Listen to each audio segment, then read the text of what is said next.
Away from the glare of most of the cricket world that may have been consumed in that India-Pakistan thriller in New York, North Sound in Antigua witnessed on Sunday a game that could have immense significance on this ICC Men's T20 World Cup 2024. Scotland chased down Oman's total of 150 in just 13.1 overs, with that taking top spot in Group B and ensuring that defending champions England at best can only level points with them, and that too with a massive net run rate gulf to cover. So a lot to unpack from Oman versus Scotland. Welcome to Maruti Suzuki Arena, presents ESPN Cricinfo Timeout, powered by Dishtv. Watcho, Niall O'Brien. What a result and what a sensational chase from Scotland. Yeah, resounding victory for Scotland. They were absolutely sensational. I think a lot of people were surprised, first and foremost, when Oman chose to bat after winning the toss. It certainly raised eyebrows in the commentary box. We felt a chase was the right option. So Scotland getting early use with the ball. Immense chase. Incredible batting from Scotland. They are playing some seriously entertaining and very exhilarating cricket. So Scotland, a massive win. And the run rate, as you mentioned, takes a massive swing in their favour. It was a wonderful chase. Munsey set them up nicely with the bat. Michael Jones played superbly well. And then Brandon McMullen, who's had a quiet couple of games, truth be told. But anybody that follows the associate world knows how good a player Brandon McMullen is. So all of a sudden, this group is wide open with all these permutations and calculations. But at the moment, in Antigua, Scotland are sitting top of the group and extremely happy tonight. Who would have thought that line was possible 1 week into this World Cup edition? But that's what's happening. You mentioned those two primary contributors. George Munsey with 41 of 20, Brandon McMullen 61 not out of 31. Talk us through their knocks and how they went about their business. It wasn't that easy. The first couple of overs, I thought Oman bowled nicely. They bowled a lot of slower balls. They took pace out of the game, pace out of the surface. And Munsey was quite watchful, actually, for a player that's been in good touch. Obviously playing well against England not so long ago in Barbados. He was a little bit watchful early, but he had Michael Jones. He took the mantle early, put a couple over the rope. So George Munsey actually used all his experience and could just settle into conditions. And once he got used to the pitch, and once he got used to the boundary size and the strong gale that was going across the ground, he used his sweeps and reverse sweeps to good effect. He generally just hit everything with the wind, and that's smart cricket. Brandon McMullen is one of the most talented all-rounders coming through the associate game, born and raised in South Africa, but been in Edinburgh for about 4 or 5 years now and qualifies through residency. Top-class player. He's very slight in the build, Brandon McMullen, but he's very powerful. And some of the shots he was hitting on top of the bounce from a good length and back of length, up and over extra cover. I think if a player was playing those shots from a full member, we'll be watching them and purring over them. So Brandon McMullen really has set a marker for himself, actually, in his development, and has made the world take note. So it was an absolute demolition job from Scotland. They're playing some seriously good cricket. They're playing it like a team with the utmost confidence in what they're trying to achieve, both as a unit and as an individual. You got ball in hand or bat in hand.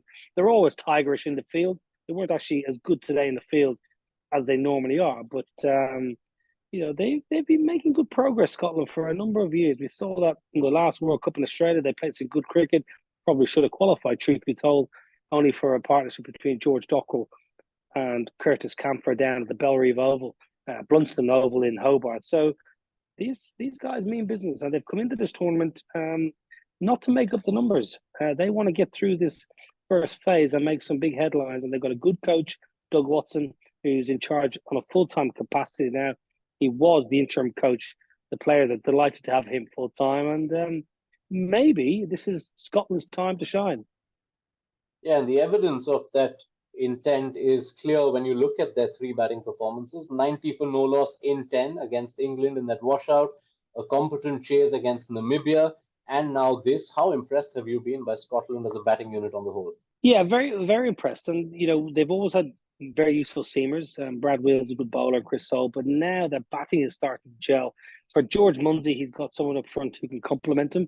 Michael Jones from Durham is a very, very fine, clean striker of the ball.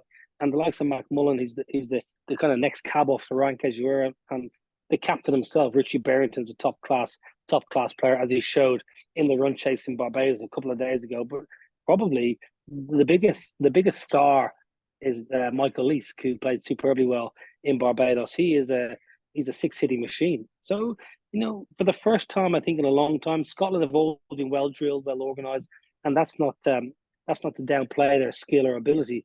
But now they have 3 or 4 players with that X factor, the likes of a George Munsey, the likes of McMullen or a Michael Leask, who potentially can win them a game off their own bat. And in T20 cricket, especially if they can get through to the latter stages, all you need is 1 or 2 people that have the time of their lives, the best day of their life, and you can turn over anybody. So I think if you're a Scotland fan, without getting too carried away from my Celtic brothers, I think this is an exciting time to follow Scottish cricket. Yes, and now let's break down the ramifications, the possible implications of this result. A result which has Scotland buzzing, which surely has Ireland buzzing, definitely has Australia buzzing, because Scotland, 5 points, a net run rate of nearly 2.2. England, 1 point, 2 games left, and a net run rate negative 1.8. This could be huge, right? Well, to try and overhaul that run rate for England is going to take some doing, and that's presuming they get the job done in the next 2 games. They should, truth be told, they should get the job done. They should get 4 more points. But to overhaul such a big swing, that's going to be tricky. And Joss Butler and Matthew Mott, they're under serious pressure now, because they were under pressure before they came to this tournament.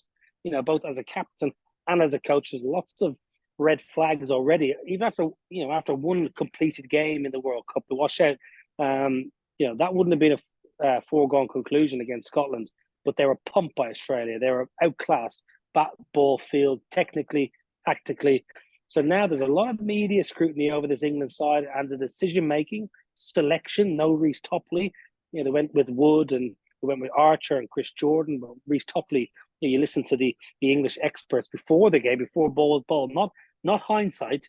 They said that Reece Topley should play for his extra height and cutters, but they went in a different direction and they got absolutely flogged for over 200 in Barbados. And that is not a 200 pitch, because I was there. I've been in Barbados, and that surface is not 200. So to overcome that net run rate is going to take something remarkable. But England have the ability, they have the players to do so, and they are the reigning champs. So if you're Scotland, I wouldn't be booking your next ticket just yet. Yeah, and in particular, because look at the way the fixtures play out. England will play their last 2 games against Oman and Namibia before Scotland play their last game, where they take on Australia, and we'll have an idea of what margins are involved. You can't write these scripts. A sensational result makes for a cracking last week in Group B. Thank you so much, Niall O'Brien, for covering Oman versus Scotland for us.